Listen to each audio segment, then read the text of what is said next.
My name is Andrew Gough. I work with the London Police Service. I'm a sergeant there. Been seconded to the Ontario Police College as a use of force instructor for a good part of 3.5 years now. And with me is my service dog, Riggs. And he's pretty much with me all the time. So I've been working with the London Police Service. I'm almost finished 21 years. So in July I'll have 21 years. I think for myself, honestly, quite early in my career, probably around the age of 23, only having 3.5 years on, I started to notice I was treating people differently in my life, including myself. So, long time ago. I think ultimately, what has caused the worst of my symptoms related to this injury that I have is that accumulation of incidents in relation to our professions. What police officers see in their everyday lives, having been a soldier as well, I know that all of those days on deployment when I would get ready for the mission of the day felt exactly the same as getting ready to go out onto the road. And I tell you, on deployment, and I had far less incidents to deal with comparatively to what it's like to be a police officer on the street. Everything should be available to you. Equipment, mindset. And when you start dealing with those accumulated injuries or incidents that lead to your injury, every day you're a little bit worse. But you do nothing for the longest time, calling it just a part of the job, or seeing all those that have come before you that have experienced and displayed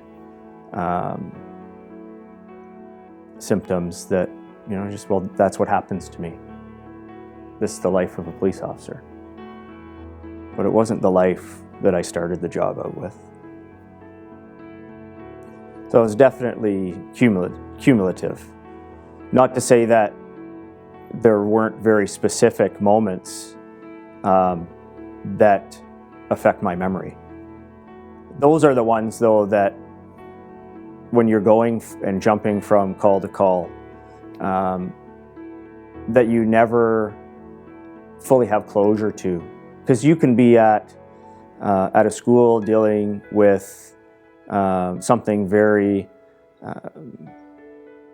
innocent, very simple, hopefully, to deal with, to death, and dealing with that trauma. Because it doesn't matter what it is, a death that involves emergency services is not without trauma. So, accumulative and specific. Post-diagnosis impact for me, it's kind of like just reading the end of a book that you wrote so you know the ending. Getting a diagnosis was just that last line, the end that you might see in a book. But that's why I call this, and you may have heard me refer to it already, as a journey.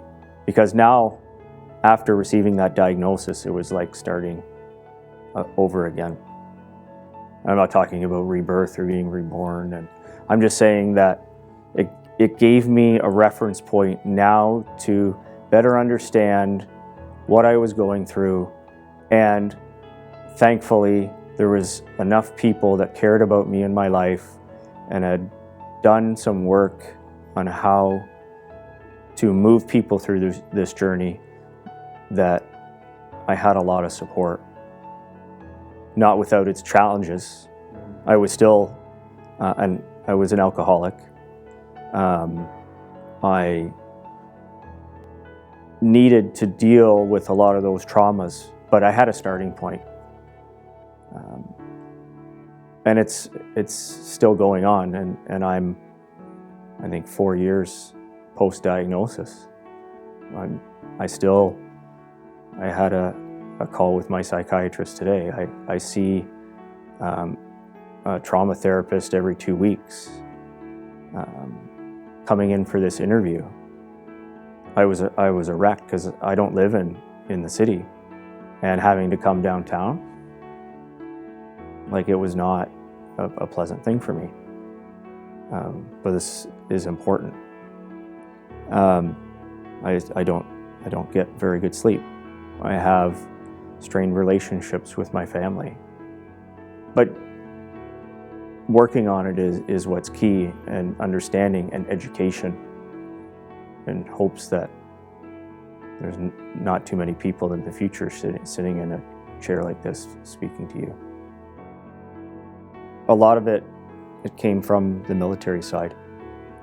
And I say, if you sort of can hear the tone of my voice there, I say that because I didn't feel comfortable going to the policing side, and some people might think that that's interesting. Why the military? They actually I think are doing a good job. I got support right away through my medical officer. He believed me, and that was huge. To have someone believe you, set it up for success right away. And he, put me on the path of medical supports. The military also has a dedicated clinic for operational stress injuries. And there's one right here in London, and they're phenomenal. On the policing side, I'm not saying that there isn't support. There is. But it's more, it doesn't seem to be as inviting. You can seek out your own care, which is great, but you don't know exactly what you're getting. You're only window shopping. Support from senior officers, I found, has been not universal, where some, as in the one that I first went to disclose my diagnosis, very supportive, and I felt doing their very best to navigate how to take care of somebody with this injury. To others that seem to almost make it a mission to have these people not return, so that they're no longer part of a problem. The biggest support that I've had has been my immediate family. It was probably it was my wife that recognized that I was at that critical point. Very, very sternly and with good intention and affection, told me that I needed to get help. And I promised her that day that I would do whatever I needed to do. And that has included so many different things. The support of, even my children, as they have come to learn about what it is that I'm going through.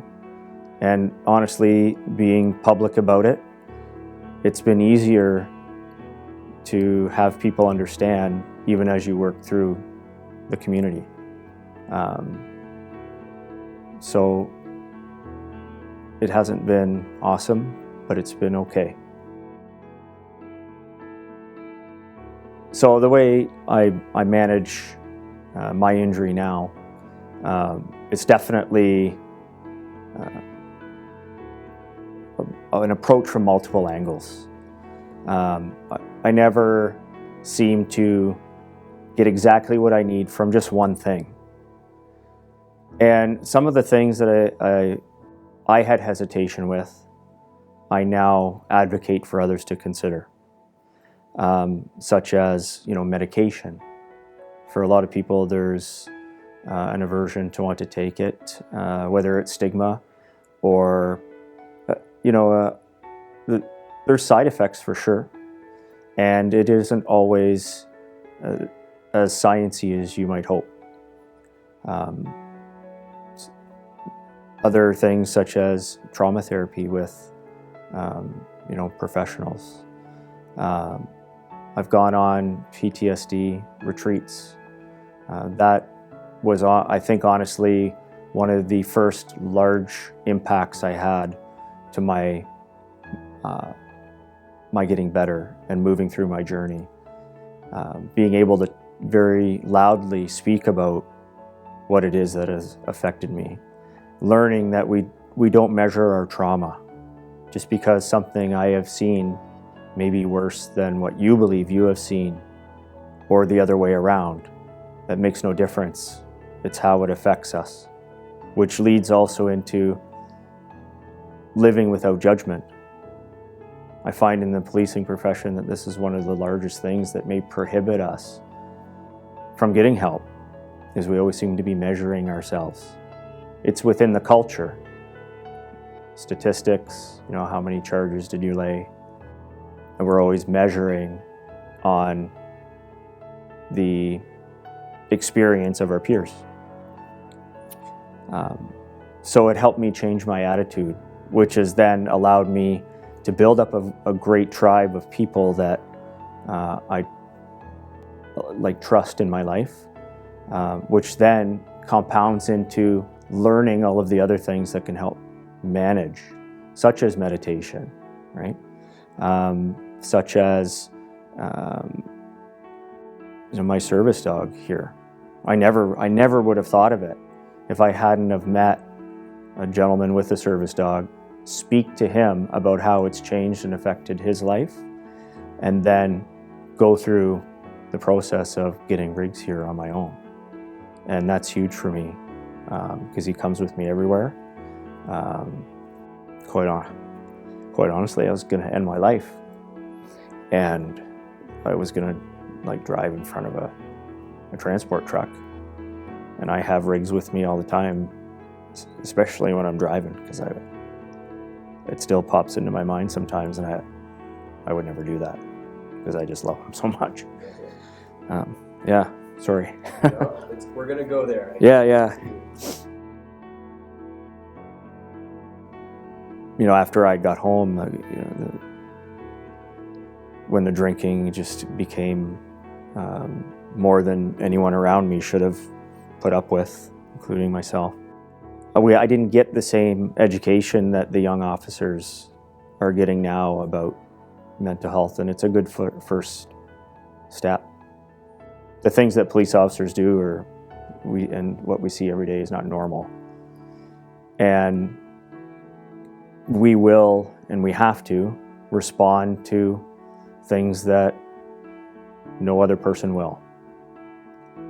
But you can, I do believe, build up some resiliency to it. We all know what to do. It's within us all. It's just a matter of recognizing that and taking steps to make sure it happens for yourself in your life. Oh, and get a good sleep. That's huge. VA, or Veterans and Everyday Heroes, we're definitely past the 1-year anniversary of me starting that not-for-profit organization.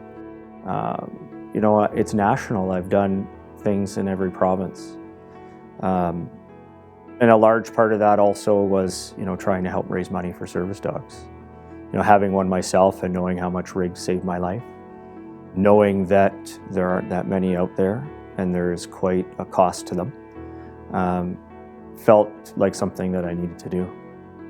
I think to date I've raised at least $60,000 for service dogs, and am trying to better the lives of first responders, just one act of kindness at a time. I'm honored to do it.